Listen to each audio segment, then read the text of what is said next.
Tiyak po na maraming kapuso ang nakamiss sa drama anthology na Magpakailanman. Pero good news dahil muling mapapanood ang programa. At ang host pa rin ito, walang iba kundi ang premyadong kapuso na si Miss Mel Tiangco. Yan ang chika ni Nelson Canlas.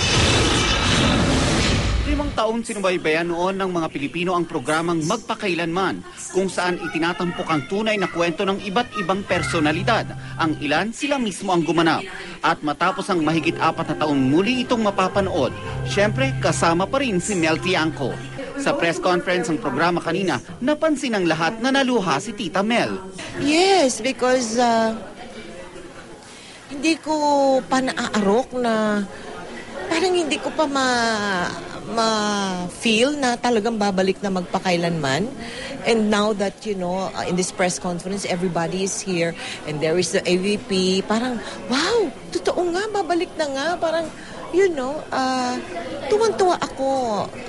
I'm so happy. Bukod sa mga kwento sa likod ng kamera ng mga artista at personality, magiging bida rin sa pagbabalik ng Magpakailanman ang storya ng mga pangkaraniwang tao. Sa katunayan, maging ang buhay ng mga natulungan ng GMA Kapuso Foundation itatampok. Let's put it this way. Hindi naman talaga different siya from the Magpakailanman that our televiewers loved, nung una.